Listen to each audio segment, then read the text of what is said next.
ಭದ್ರಾವತಿಯಿಂದ ಬಂದು ನಮ್ಮ ಶಿವಮೊಗ್ಗ ಜಿಲ್ಲೆಯ ಈ ಒಂದು ಅಲ್ಪಸಂಖ್ಯಾತರ ಧ್ವನಿಯನ್ನ ಕರ್ನಾಟಕ ರಾಜ್ಯದಷ್ಟೇ ಅಲ್ಲ ದೇಶಾದ್ಯಂತ ಹೋಗ್ಬೇಕು. ಆ ನಿಟ್ಟಿನಲ್ಲಿ ನಾನು ಕೂಡ ನಿಮ್ ಜೊತೆಗೆ ಇರ್ತೇನೆ ಅಂತ ಹೇಳಿ ನಮ್ಮೊಂದಿಗೆ ಇವತ್ತು ಬಂದಿರುವಂತಹ ನಮ್ಮ ಹಿರಿಯರಾಗಿರುವಂತಹ ಸನ್ಮಾನ್ಯ ಸಿಎಂ ಖಾದರ್ ಸಾಹೇಬ್ರವರು ನಮ್ಮನ್ನು ಉದ್ದೇಶಿಸಿ ಒಂದೆರಡು ಮಾತಾಡಬೇಕು ಅಂತ ಮನವಿ ಮಾಡಿಕೊಂಡು.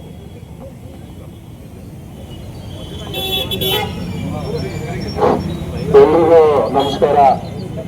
ಮಾಧ್ಯಮ ವರ್ಗದ ನನ್ನ ಸಹೋದರರೇ, ಇವತ್ತು ಈ ಕಾರ್ಯಕ್ರಮಕ್ಕೆ ನಮಗೆಲ್ಲ ಸಹಕರಿಸುತ್ತಿರುವ ನಮ್ಮ ಪೊಲೀಸ್ ಡಿಪಾರ್ಟ್ಮೆಂಟ್ ಅವರಿಗೂ ಸಹ ನಮ್ಮ ಧನ್ಯವಾದವನ್ನು ಅರ್ಪಿಸುತ್ತಾ, ಇವತ್ತಿನ ಈ ಕಾರ್ಯಕ್ರಮ ತಮಗೆಲ್ಲ ಗೊತ್ತಾಗಿದೆ. ನಾವು ಯಾಕೆ ಇದನ್ನ ಹಮ್ಮಿಕೊಂಡಿದ್ವಿ, ಯಾಕೆ ಮಾಡ್ತಾ ಇದೀವಿ ಅಂತೇಳಿ. 3 ದಶಕಗಳಿಂದ ನಮ್ಮ ರಾಜ್ಯದಲ್ಲಿ ಬಿಜೆಡ್ ಜಮೀರ್ ಅಹಮದ್ ಸಾಹೇಬ್ರವರು ಸುಮಾರು 4 ರಿಂದ 5 ಬಾರಿ ಚಾಮರಾಜಪೇಟೆ ಕ್ಷೇತ್ರದಿಂದ ಗೆದ್ದು ಹಲವಾರು ಮಂತ್ರಿ ಸ್ಥಾನವನ್ನು ಪಡೆದು ನಮ್ಮ ರಾಜ್ಯದ ಎಲ್ಲಾ ವರ್ಗಕ್ಕೂ ಅವರಲ್ಲಿ ಅಲ್ಪಸಂಖ್ಯಾತರಂತ ಹೇಳಿ ಬರಲಿಲ್ಲ, ಅವರಲ್ಲಿ ಅವನು ಇವನು ಅಂತ ಜಾತಿ ಭೇದ ಬರಲಿಲ್ಲ, ಎಲ್ಲಾ ಸಮುದಾಯಕ್ಕೂ ತಗೊಂಡು ನಡ್ಕೊಂಡು ಬಂದಿದ್ದಾರೆ. ಅವರಿಂದ ಸಾವಿರಾರು ಲಕ್ಷಾಂತರ ಬಡಬಗ್ಗರು ಎಲ್ಲ ಜೀವನ ಮಾಡಿಕೊಂಡು, ಎಷ್ಟೋ ಬಡಬಗ್ಗರು ವ್ಯಾಪಾರಿಗಳು ಜೀವನ ಮಾಡಿಕೊಂಡು ಅವರ ಹೆಸರು ಹೇಳ್ಕೊಂಡು ಇವತ್ತು ಪೂಜೆ ಮಾಡ್ತಾ ಇದ್ದಾರೆ. ಇವತ್ತು ಈ ರಾಜಕಾರಣದಲ್ಲಿ ಏನಾಗಿದೆ ತಾವೆಲ್ಲ ನೋಡ್ತಿದ್ದೀರಿ.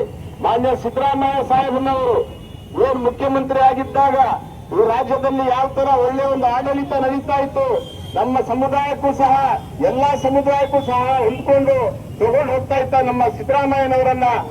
ಏನು ಅದೆಲ್ಲ ಸಂದರ್ಭಗಳು ಈಗ ನಾವು ಮಾತಾಡಕ್ಕಾಗಲ್ಲ. ಅವ್ರನ್ನ ಬದಲಾವಣೆ ಮಾಡಿದ ತಕ್ಷಣನೇ ಈಗ ಅಲ್ಪಸಂಖ್ಯಾತರಿಗೆ ಯಾಕೋ ಒಂಥರ ಕಡೆಗಣಿಸ್ತಿದ್ದಾರೆ ಅಂತ ಹೇಳಿ ನಮ್ಗೆ ಅನಿಸ್ತಾ ಇದೆ. ಇವತ್ತು ಬಿಜೆಡ್ ಜಮೀರ್ ಅಹಮದ್ ಸಾಹೇಬರು ಇಡೀ ರಾಜ್ಯದಲ್ಲಿ ಪ್ರವಾಸ ಮಾಡಿ, ಕೇರಳದಲ್ಲಿ ಪ್ರವಾಸ ಮಾಡಿ, ಕೇರಳದಲ್ಲಿ ಕಾಂಗ್ರೆಸ್ನ ಪ್ರಚಂಡ ಬಹುಮತದಿಂದ ಗೆಲ್ಲಕ್ಕೋಸ್ಕರ ಕೇರಳ ಹೋಗಿ ಅವರಲ್ಲಿ ಕಾಂಗ್ರೆಸ್ ಪಾರ್ಟಿನ ಮಾಡಿಕೊಟ್ರು. ಇವತ್ತು ಕರ್ನಾಟಕದಲ್ಲೂ ಸಹ ಏನ್ ಇವತ್ತು ನಮ್ಮ ಸರ್ಕಾರ ನಡೀತಾ ಇದೆಯೋ ಇದು ನಮ್ಮ ಅಲ್ಪಸಂಖ್ಯಾತರ ಬಿಜೆಡ್ ಜಮೀರ್ ಅಹಮದ್ ರವರ ಮಾತಿನ ಮೇಲೆ ಇವತ್ತು 120, 137 ಸೀಟುಗಳು ಬಂದು ಇವತ್ತು ಸರ್ಕಾರ ರಚನೆ ಆಗಿದೆ ಅಂತ ಈ ಸರ್ಕಾರ ಅರ್ಥ ಮಾಡ್ಕೋಬೇಕಾಗಿದೆ. ಯಾವುದೇ ಕಾರಣಕ್ಕೂ ಅವನ್ನ ಕಡೆಗಣಿಸಬಾರ್ದು. ಯಾವುದೋ ಒಂದು ಡೂಪ್ಲಿಕೇಟ್ ಸಿಡಿ ನಾನಿವತ್ತು ಪ್ರಶ್ನೆ ಮಾಡಕ್ ಬಯಸ್ತಾ ಇದ್ದೀನಿ.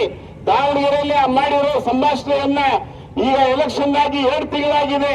ನೀವು ಮಾಡೋರು ಕುತಂತ್ರ ನಡೆಸಿರೋರು ಅದನ್ನ A1 ಅಂತ ಹೇಳಿ ಏನ್ ಕುತಂತ್ರ ಮಾಡಿ ಅವ್ರನ್ನ ಅವಮಾನ ಮಾಡ್ತಿದ್ದೀರಾ.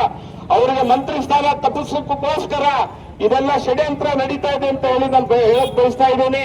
ಈ ಸಿಡಿ ನೀವು ಎಲೆಕ್ಷನ್ ಆದ ಮಾರನೇ ದಿವಸನೇ ನೀವು ಬಿಡುಗಡೆ ಮಾಡುವಾಗ ಯಾಕೆ ಅಂತ ಹೇಳಿದ್ರೆ ನಮ್ಮ ಪಕ್ಷದಲ್ಲಿ ಕೆಲವು ಕುತಂತ್ರಿಗಳು ಇದ್ದಾರೆ, ಕೆಲವು ಮಹಾನಾಯಕರುಗಳು